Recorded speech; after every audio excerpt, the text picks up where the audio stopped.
Hello, fellow risk takers, and welcome to my worst investment ever. Stories of loss to keep you winning. In our community, we know that to win in investing, you must take risk, but to win big, you've got to reduce it. Ladies and gentlemen, I'm on a mission to help 1 million people reduce risk in their lives. And I want to thank my listeners in Chicago, Illinois for joining that mission today. Fellow risk takers, this is, in fact, your worst podcast host, Andrew Stotz from A Stotz Academy, and I'm here with featured guest Michael Episcope. Michael, are you ready to join the mission? I'm ready. I'm yes, ready, Andrew. Let's go. I am excited to hear a little bit more about your story. So let me first introduce you to the audience. Michael is co-CEO of Origin Investments. He co-chairs its investment committee and oversees investor relations and capital raising. Prior to Origin, Michael had a prolific derivatives trading career and was twice named one of the top 100 traders in the world. Michael earned his undergraduate and master's degree from DePaul University and has more than 30 years of investment and risk management experience. Michael, take a minute and tell us about the unique value you are bringing to this wonderful world. Oh, good question, Andrew.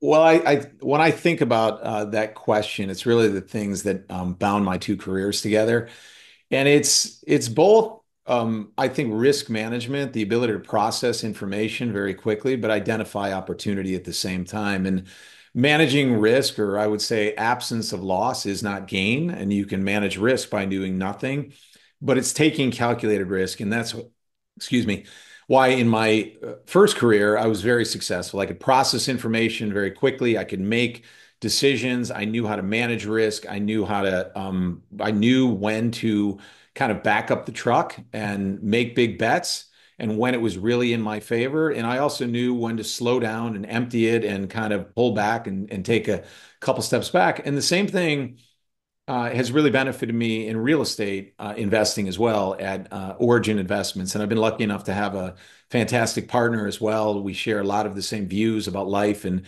when we got into this business, it was more about managing and growing our wealth. And we have a saying, never want to utter the words, I used to be rich. And so my first career was about building wealth and really creating wealth from the ground up. I didn't have any money when I was 27 years old. I got out of the commodity trading business when I was 35, and then got into real estate investing after that.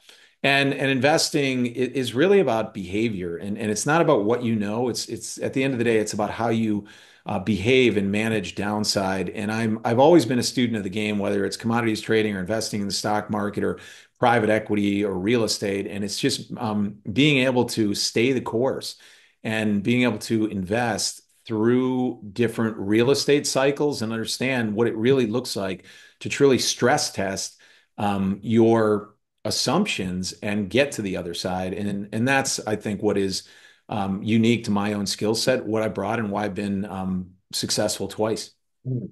And can you tell us a little bit about Origin and what you guys are doing, just so I understand your business? Yeah, Origin is a real estate investment manager. We started it in 2007, my partner and I, and we really started it coming out of the commodity trading world. He was actually an ultra high net worth investor, as was I. In the beginning, it was more like a family office, and we had the simple saying, "We can do this better." And we invested with others, and I think we're going to get into my worst investment ever here at some point. And that is really what led us to starting Origin, is that we didn't have a lot of luck investing with other people, and we said. We wanted to take control of our own investment destiny. So today, I'm proud to say we have 4,000 investors, 70 team members. We invest in multifamily properties across Sunbelt markets. We build, we buy, and we lend. And we help high net worth investors maximize the benefits of owning real estate and rid them of also the burden. So whether you're looking for income, whether you're looking for growth, whether you're looking for a combination of both, or tax efficiency through QOZ programs or 1031. The unique thing about our platform is that we are homogenous. We only work with registered investment advisors, wealth managers, and individual investors as well. So it's been a fantastic run, and I'm excited to be where we are today. And the last couple of years, I'm sure have not been kind to real estate. I was Hmm. reading something the other day where it's been the second worst real estate recession in 40 years. And we've weathered the storm and we've got a little bit more to go, but I'm really looking forward to what's on the horizon coming in, kind of late 25, 26, 27. So, it's been a good run. When someone wants to invest with what you guys are doing, are they investing in your entity, or are they investing in a fund, or are they investing in a limited partnership, or how does that work? So they invest a few different ways. It depends how you want to invest, but generally, we cater to accredited investors and qualified purchasers, depending on the fund itself. But we have diversified funds, so they're open-ended vehicles. So you invest all of your capital at once, and it's working at one time. We also have individual opportunities that we bring out sometimes to our fund investors. We just syndicated a deal a few weeks ago, a great deal in Phoenix. It's a deal that our fund is actually doing, but it's too large for just the fund. So when we have opportunities like that, we just bring it out to our investor groups. This has already been vetted by us. It's been approved for the fund. We know a lot of individuals like individual deals. But I think one thing unique about our organization and the way our strategy is that we are buy, fix, and hold. A lot of organizations are buy, fix, and sell. But I'm a taxable investor. My partner is, all 4,000 of our investment partners are as well. And real estate, when you look at the history and the return of real estate, a huge portion of that, about 40%, comes through cash flow. And real estate is also tax efficient. And too many people treat this like private equity, buy, fix, sell. We did that actually. If going back to the beginning, and we thought we were great, generating IRR. The problem is you're on this hamster wheel, buy, fix, sell, pay taxes, do it again, take a lot of risk, pay taxes. You never get cash flow. You never get the advantage of the tax benefits that real estate offers, like depreciation, the ability to refinance tax free using the 1031 exchange code. And it's kind of a way that, to me, investing is about you want to take the least amount of risk to make the most amount of wealth. And too many people, they, they emphasize IRR over wealth building, multiple on invested capital. And I just, with real estate, real wealth is made by buying great assets, building value, and holding them forever. And you can say that about stocks, you can say that about real estate, but any assets where you're in the common equity position that are likely to appreciate, you want to hold for the long duration. And that's how we think about this as managers. What are people missing when they're flipping, let's say after, I don't know, 5 years or whatever their time period? They're missing, they may be buying it at somewhat of a low price, fixing it up, getting that cash flow up, and then the present value of those future cash flows now look bigger. They can get a better price for what they got in at, and then they think I'm going to take that cash and invest in another deal like this. So they see the appreciation aspect of those, let's say, 5 years. Whereas you see something beyond that, that you say, no, we're going to hold this and keep this value and not go through the trouble of getting rid of it and then having to find a replacement for it? Or how do you guys think about it? Yeah, and it's not every asset class. I don't want to compare this to everything. I mean, if you're an office is a trade, and you don't want to be in that forever because there's nuances to that. But with multifamily over history, what you see is that it continues to gain in value because your leases increase in value each and every year. It's only been three times in the last 40 years that rental rates have actually gone down.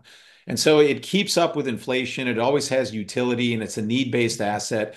And we've done this before. I remember deals because we were in the buy, fix, sell business. Our funds were closed-ended. We had business plans. We would sell. And it was only, you look at this stuff and you're always trying to improve as a manager and find a better way. And you look at this and you sold an asset 3 years ago and now it's coming back to you and it's 30% more and you missed all the cash flow and you sold it and you paid taxes and you're going, why don't we just hold that asset?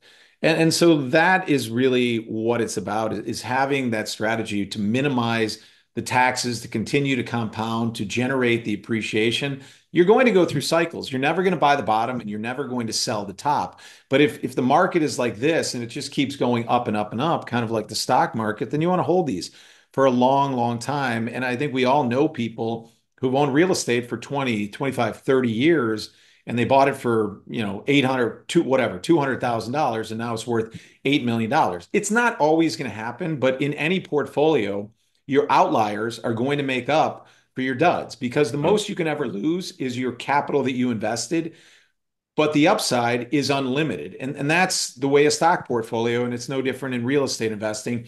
But you want to make sure that you're in quality assets and in markets that have wind at their back, where there's population growth, where there's job growth, where rents are going to continue to grow over time. And that's a time-tested investment strategy.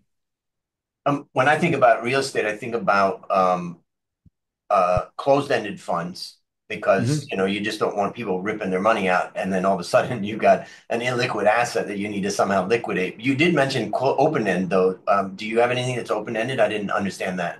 Yeah, we have open-ended funds. So basically, our funds are evergreen, and we have a liquidity provision in there where investors can get out every quarter. So we have I think it's 2.5 or 5% every quarter. I'm not sure. Our redemptions have been pretty de minimis in the last few years because Hmm. we want people to think about investing in real estate long term as part of their portfolio, no differently than you would in stocks, and not timing the market. And in an open-ended fund or an evergreen fund, the advantage is that you will invest all of your money at one time in the fund. So to me, it's better to earn 10% on 100% of your money than 20% on 10% of your money. And Stepstone just did a great piece on this.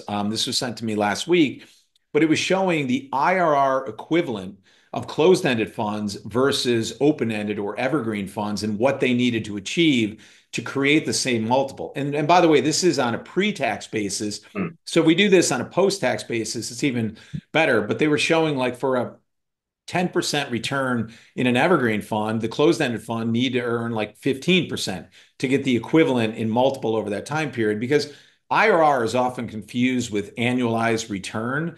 They're cousins of each other and it has a place, but it's often too emphasized. And I was using this example to somebody. I said, look, if you gave me $100 and I gave you $101 next month, that would be the equivalent of like a 26% IRR. That sounds great, but you haven't made any real money. And somebody a long time ago said to me, look, if somebody's going to give me 12% per year, I don't ever want them to pay me back. Just keep paying me the 12%. And that's how you compound money over time. And that's really what it comes down to is wealth building, but minimizing the effect of taxes. And when you sell, it really, I mean, the dirty secret is it benefits the manager because they're trying to get to that promote. But there are other structures that you can do to sort of create something that works for the manager and the investor, but educating them on why this is a better way. And this isn't just us. I remember there was a gentleman here in Chicago. This goes back probably 15 years ago when I was first in the real estate market. And he told me this story about how he had to educate his LPs. And he was a very big, large developer. And he developed a property here in Chicago on Michigan Avenue. And he put, let's call it, bought it for 12 million, put $6 million into it, and then he sold it 2 years later for $30 million, and they rang the register. And he did the same thing to a property in New York, almost the identical, not New York, I'm sorry, San Francisco, identical numbers. Well, in 10 years, the property in Chicago was worth about $150 million, and the property in San Francisco was worth about $200 million. So you look at this, and like, yes, the IRR probably would have gone down, and he did great. But he's like, you don't sell great real estate, right? When you've taken care of the downside and you've refinanced out and you've taken your money out, let it ride. Yeah.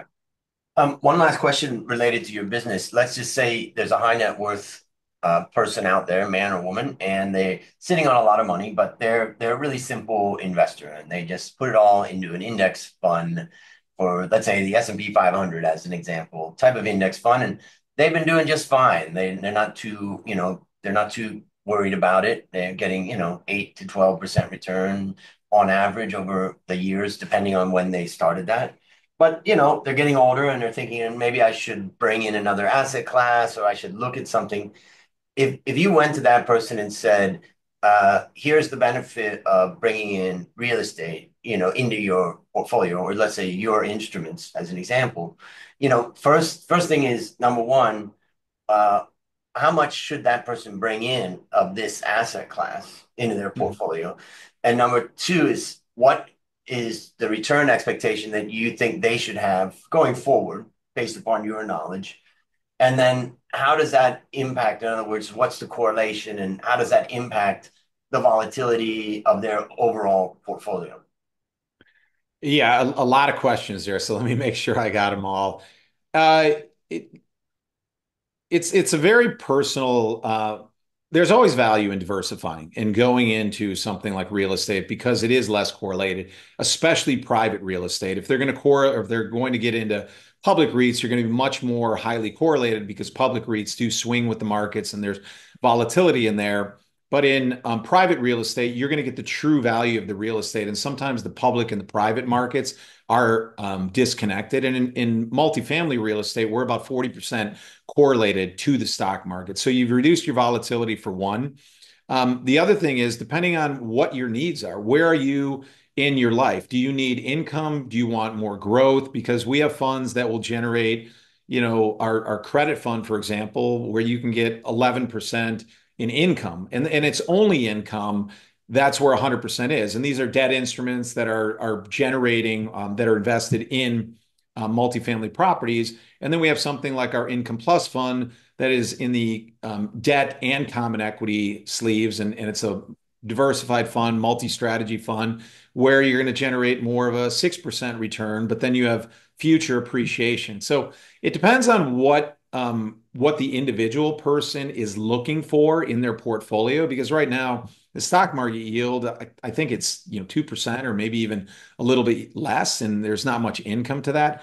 And we've gone through these periods, and I've been this. I'm not a huge investor in the stock market, maybe a mistake. I do a lot on the alternative side to kind of get the exposure to the equity side of the markets. But in my life, and we've seen this in 2008 and 9, where the stock market has drawn down 50%. We saw this in COVID, and it all just depends on what your risk tolerance is and what you're trying to achieve as an individual. And some people are fine with the volatility, and some people are at a point where I want to protect my wealth. I want to grow it. It makes sense to diversify. It makes sense to go into real estate. And real estate, what you don't want to do is go into something that is, might be safer, but it also generates a lot less return, right? And you're going to get those. That's the trade-off. Real estate, I think, is a little bit of a unicorn where you can actually um, have less volatility in your portfolio, but not give up the return standpoint, because multifamily real estate over the last, call it 30 to 40 years, has kept up with the S&P. It's actually diverged now because the last couple of years, the S&P has taken off while real estate has been in a little bit of a recession. But when you look at that, it's produced nearly the same amount of absolute return with far lower volatility. And that's what you're looking for in any portfolio. And your question was about how much. Mhm.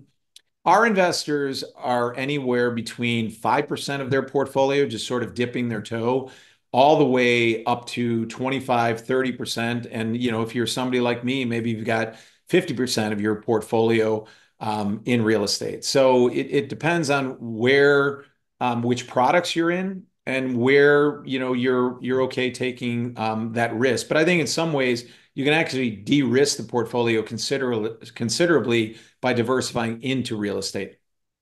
So there's a few things to highlight for the listeners that maybe are not that experienced in this particular area. But one of the things that you differentiated the public real estate, which is mainly REITs and things like that in the stock market, those tend to be, if you think you're diversifying by going into publicly traded REITs, chances are you're not, because the correlation of those to the market, because they're also part of the index, they're the correlation of those are quite high, could be as high as 70%, 80% possibly to the market at times. But what you talked about is the difference between that and a private real estate investment, where you mentioned about 40% correlated. And even that, I think, seems a little bit high. I'm surprised it's even 40%, also because the pricing, how do you value that on a regular basis? Part of what makes it less correlated is you don't have a daily price on it. Then you mentioned about, let's say, I'm going to say 5 to 10% return, depending on whether you're looking at trying to get maximum income out of it versus some blend of debt and equity and the like that you may end up getting.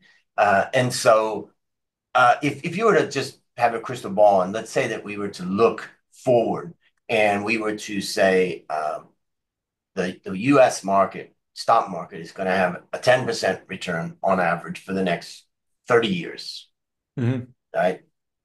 And you had to say, okay, your space in real estate, forget about all the instruments and all the different ways that we can play that game. But let's just say your area of private, real estate, is it going to return us more or less than the S&P 500? If let's just say that we knew the S&P 500 was going to be 10%. 10%. I think the expected return is about the same as the S&P 500. So it's not going to be more, it's not going to be less. It's a lower risk asset class. And it also depends on which sector you're talking about in real estate. You mentioned public REITs, and there's a lot of public REITs out there. If you're looking at data centers, or you're looking at mobile technology, or you're looking at timber or office or industrial, there's a whole myriad of ways to play real estate. Mm. We specialize in just multifamily.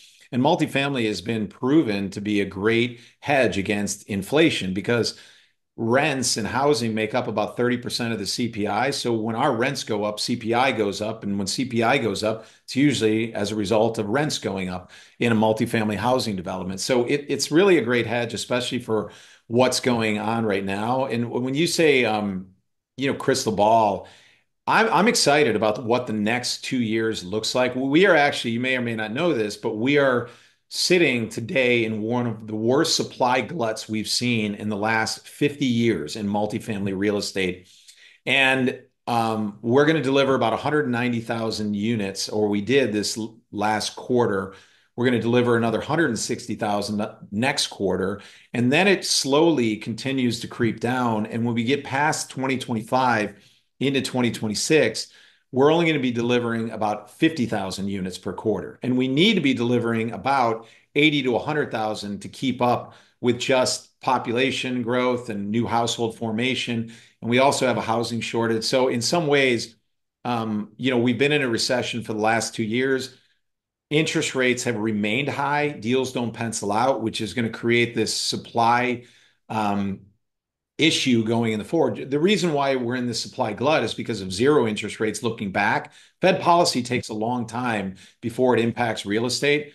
And we're going to see another leg up in real estate in 6 to 12 months, where I believe firmly you're going to see rental rates shoot up because of a lack of supply that is being built today. Really, shovels haven't gone in the ground in the Mm. last 12 to 18 months, and that's the first sign of a recovery. So we already see signs in the market where the capital markets are recovering, and more money is coming into the market and taking advantage of what they see is growth. And if you want to look anywhere, just look at the public REITs, the multifamily REITs especially. They're up 35-40% from their lows that were posted last year.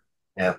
I have to ask another question, which is, if Trump delivers on what he's saying, which is mass deportation, does that have an effect on demand? In other words, if you, let's just say, hit 3 million people, either he deports or they think, oh, maybe I shouldn't hang around. And let's say, I don't know, 3 million people are definitely out in the next, let's say, 12 to 18 months. Does that have much of an impact, or that doesn't really factor in? Yeah, I'm not going to say no, because I think I mean, if we deported 3 million people, it's got to have somewhat of an impact. But we deal with Class A properties, so we build, buy, and lend only to properties that are really 10 years and newer. So that's not our Yeah. demographic, but there is a little bit of a trickle down, and you don't know what the ancillary impact of deporting that many people is going to be. So I don't see a direct correlation into what we're doing. Certainly, if we were in workforce housing, if we were in Yeah. Class C, B minus, value add, that nature, we would feel it in that particular place, but not what we're playing today. We go after what I'll call a renter by choice. People are college educated, they could buy, but they choose to rent. They want the flexibility of renting versus owning. They tend to have, not only a 4-year degree, but a lot of even a graduate degree. I have a PhD and I rent, There you go. and Right. I'm a finance Right. guy. I It's know. hey, look, and that's the other thing that's going on with real estate right now is that it's never been more expensive to own a home in this country than right now as compared to renting. And we look at the owner's equivalent rent index, and it's 41% more expensive to own a home than rent. And that's never been wider. And so the only two ways that that comes back in line is that housing prices either fall, and it doesn't look like that's going to happen if it didn't in the face of 7% mortgages, or rents are going to go up. And I'm going to bet on the latter for Yep. now. Well, what a great breakdown on what you're doing. I appreciate you explaining all that. And now it's time to share your worst investment ever. And since no one goes into their worst investment thinking it will be, tell us a bit about the circumstances leading up to it, and then tell us your story. Yeah, I was thinking about this before I came on here. Which one do I want to talk about? And I'll really, I think I'm going to go pre-origin and stuff. And we've been pretty good here and lucky. We've never lost money on a multifamily property. But I also think about, certainly I've had investments that have lost money. I think about it in terms of you can make the right decision and have the wrong outcome. And you can make the wrong decision and have a great outcome. But the ones that really, but that's not going to, it's like playing the law of large numbers, right? You want to make the right decisions. And yes, you're going to have some wrong outcomes. But for me, the ones that really sting is when I went into them and I just didn't like make the right decisions and I had the wrong outcome, and it hurts and you feel dumb. And I'll take you back to, I think this goes back to probably 2004, right around there. I invested with a friend of mine. He vouched for somebody. I had some money. I was a commodities trader. You can imagine. I was, when I was 27, I made my first $1 million, and by this time I'm like 34 years old, and I thought I was invincible and couldn't make any mistakes. And I didn't throw it around where a lot of guys did, the same way, but. I invested in a deal in Austin, Texas, and it was a multifamily deal. And we were aggregating land, and there was a guy down there that a friend of a friend, and it was just one of those things. I just got in, thought he would do the due diligence, trusted him to do it. And the deal actually was okay. I had the right city, we had the right piece of land, everything went well. 2000, well, this was, I actually know when this was because this would have been about 2000, yeah, 4 or 5. And 2008 came and we had the land. I'm like, okay, no big deal. We're unlevered. We own these houses outright. We were aggregating this land, no big deal. But then the communication stopped, and I knew this individual was in trouble. And people behave badly in two situations, either when they make, too much money or when they're losing a ton of money. And in this case, his world was going under. And I remember, my communication was through my friend here. It put a lot of strain on a relationship. It was unfortunate. The communication from this individual in Austin wasn't going very well, and things just weren't adding up. But all of a sudden, one day, he said, "Yeah, everything's good. Steven got a loan. He got this." And I'm like, "Oh, okay, interesting." But something didn't sit well with me, and I went on the internet and I Googled our property at that time, and all of a sudden, I saw our property was sitting on a bridge lender site. Well, what he did is he got a loan against our property to save his other properties in his portfolio. And I just, hit the ceiling, and I was just like, oh my God, this is absolutely unbelievable. So now you're dealing with fraud. I had to hire a lawyer. I was flying down to Austin, Texas. I was sitting in a courtroom. We were trying to get an injunction here. Like the whole thing just went sideways. And I feel like I lost a year of my life going through this. And it really, when you're investing in real estate, it's about people. It really is. And like I said, it's about not what you know, but how you behave. And in this case, yes, part of it, I mean, I own my part. I didn't know this individual. I was relying on somebody else. You have to do your own due diligence. But he was also not, a good actor either. And so, took a lot of time, a lot of effort to kind of wrangle away from that thing. I got pennies on the dollar, back, and it was a lesson. And at the time, and this is really for everybody to kind of realize, is that you feel really, really stupid at that moment in time. Mm. But it led me to start Origin. And I look back and I'm actually grateful for that moment, because if that would have been a good experience and the other good experiences, then I would have never started Origin. And I look back and I'm like, that might have been the best thing that ever happened to me, is losing that money and going through that. And ultimately, my partner and I said, we can do a better job than this. I mean, and stop giving our money to other people out there. And I know there's good operators and there's good investors. Unfortunately, I just had a couple streaks of really, really bad luck along those ways. And that was a hard lesson to learn. And it was painful. And it was especially painful, talking to my wife and telling her about this. And, Mm. and it was time and aggravation out of my life that I just didn't need, and time I could have been spending with my kids. How would you summarize the lessons you learned? Uh, Investing is about people when it comes down to it. In the private markets, I know public markets, I mean, obviously you have to have a good wealth manager, but it's when it comes to private investing, it starts with the manager. That's it. And you have to like drill down, drill down, drill down, and don't when you're looking at an investment opportunity, do not justify like the red flags because the investment opportunity looks so great. And I think investors, many of them do a really good job with this, is they're like, look, I don't want to talk about the funds. I want to talk about you guys. I want these questions. I want to know about you and your partner. I Mm. want to know about corporate structure. I want to know about your balance sheet. I want to know if you're going to be here in 10 years, and then we'll talk about the funds. And that's how you should really do it. And too many people are lured in with these quick hitting deals, high RR. You got to make a decision very quickly. But we all know people who have been in those, and you can't unwind private investments. You're marrying these things for many, many years. So it's about people first. Yeah, yeah, it's a great lesson. And for the listeners out there, one of the things you referenced was about decision making, and episode 601 I had with Annie Duke, where she talked about having the right decision making process, even though you may sometimes have the wrong outcome, doesn't mean you didn't do the right thing.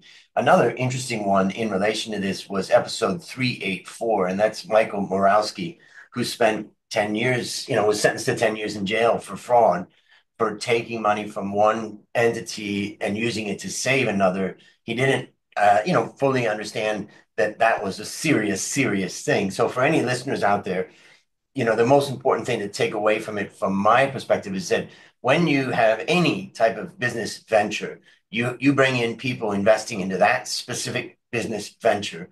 The whole purpose of a corporation is to ring fence that all that risk is in that specific venture. And the idea of taking any of the assets of that venture to be used to save another venture, it's not impossible. It's not something you can't do. It's just that you need to go to the shareholders and make sure everybody's clear and there's a vote on it. And then after that, you're free to do it. But don't just assume, hey, a little bit of cash here can help this guy out or help my other business out.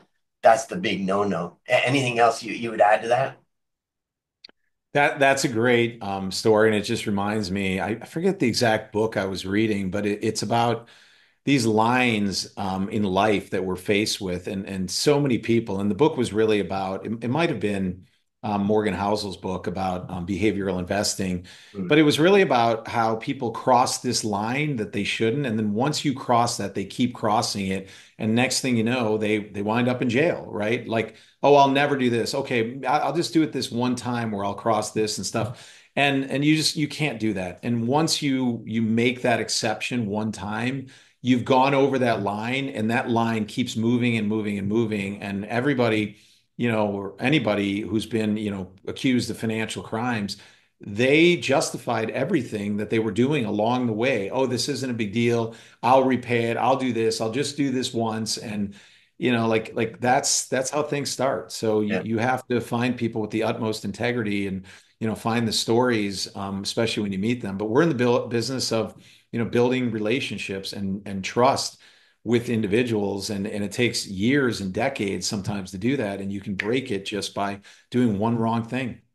Yeah, and some young people, I teach an ethics and finance class here in Bangkok, and some young people, maybe they get scared, like, oh, I'm going to get kind of caught in a situation. And, and the answer is no. Actually, it's pretty simple. Talk, talk with your investors, talk with the people that you're working with, discuss what the options are, and then make it easy on yourself. Give it to everybody to say, what do you guys think? Or let's vote on it, or something like that, and take all the pressure off yourself. But the problem is when times get tough, all kinds of stresses come down, and then people do things they shouldn't be doing. But the truth is that investors are not irrational. They see if somebody's having trouble, and if you're sincere and honest, they're going to say, okay, how do we solve this? particularly if they stand to lose a lot if it's not resolved. So talk. Yeah, Um, good. if based on what you learned from this story and what you continue to learn, let's imagine you're going into this situation again, or some young person's going into this exact situation right now. They're listening to this podcast and like, hey, wait a minute, that sounds a little bit like what I'm about to go into. What's one action that you'd recommend that person take to avoid suffering the same fate? Do as much due diligence on the human being. It doesn't, you can go through the legal documents, you can do everything you want, like all that stuff. You never, in a great partnership, you never want to visit the legal documents until it's time to split the profits. And even in this situation, I was actually protected with the legal documents, but it came down like if people are going to behave badly, they're going to find a way to do that. And you have to go in with people who you trust, who I know this sounds easy, like how do you figure that out though, right? And it's through a lot of due diligence, but it's also looking at somebody, what do they have to lose if this Mm, happens to them? And do they have their own skin in the game? Do they have a balance sheet? Do they have something here at risk more than I do? And in this case, this individual didn't. He didn't have a balance sheet. He was an individual who was single. And it was like when we think about investing, skin in the game matters, right? What does this manager have in it? And there are other deals I had. I remember I had a deal with Lehman Brothers many, many years ago. And this was a deal that I thought was absolutely gone. It was like a hedge fund, a derivative. If you remember the Brothers bankruptcy, and I literally wrote this thing down to zero on my balance sheet. And I remember my wealth manager called, look, the manager here has 30% or whatever, 40% of the fund. It's like 70% of his net worth. He is going to fight, claw, scrape, all this and stuff. It was like 6 years later, I got a check for not only my original investment, but also the return on that investment. I couldn't believe it. And the guy did really good over those 6 years. I didn't even realize because statements stopped, everything stopped, it got caught up in the bankruptcy. But this guy, like he did the right things within the Lehman structure, even though there were so many things wrong, because he had his skin in the game. And it was just like such a lesson. I'm like, oh my God, like that was fantastic, right? An outcome, but it's the categorically the opposite of investing with managers who mm. are aligned with you and win with you and lose with you, and they're going to scrape and claw to get their Yeah, money back and love yours that. too. Yeah. What's a resource? I know you've got your comprehensive guide for investing in real estate and podcasts or other things. What's something that would be a recommendation or a resource that you would recommend for the listeners? You mean besides our website Well, I there mean, you on can real estate or? both your resources as well as any others. Feel free to share what you. Yeah, well, you can always, I mean, to learn about real estate, we've been publishing content since 2015. This is something we're incredibly passionate about. Our mission is to enhance the lives of everyone who comes into the Origin community. And that's our investors, our team, prospective investors, and just to really make people smarter about investing. So we have a ton of information there. But I think a really great book that I've read recently is by Morgan Housel, and you'll have to help me with this book name because it's been a Same. while. Do you know the? Yeah, it's called same but different, or I can't remember right now. Oh yeah, but Morgan Housel, I think any book you read by him is going to be fantastic, and I've been a huge fan of his. And it's really about behavioral investing and the Same and as the ever. Okay, yeah, and the punchline is this, that investing is about how you behave and not what you know. And they talk about people who went to MIT but still became very bad investors. And they talk about people who all these chapters that are 8 pages, but got greedy along the way, ended up in prison, ended up, but also the janitor who died with $12 million and why and how did he do that? And it really resonated with me because I've seen this in my own life. My grandfather owned a grocery store with my grandmother, and he was a person who never made more than $40,000 in his life, but he had a basket of 5 to 7 stocks that he knew like the back of his hand, and he was a long-term investor. He never sold, bought things like AT&T and T and Goodyear Tire and these great companies, and he ended up passing away with $8 million. Hmm. And here's a guy who just kept putting the nickels, the dimes, the pennies into the stock market. So it was a great story. Yeah. And for those listeners that want to learn more about Morgan Housel and his worst investment ever, go to episode 255 of my worst investment ever.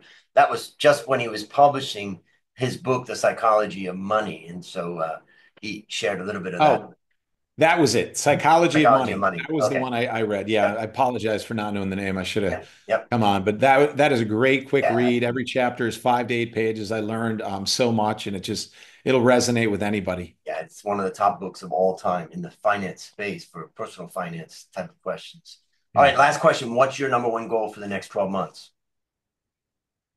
It's a good question. I think about that as a personal and professional goal. At Origin, one of our core values is just continuous improvement, always doing what we do better. And we finish the year with a kind of a quarterly recap of end of the year. The leadership team gets together about what did we do well, what can we do better next year, making sure that we have the right people in the right seats, the right team, and just gearing up for a great 2026 and getting, sorry, 2025, and getting through 2024 and doing more of the same and just delivering, I think, a great product to our investors and really good service as well.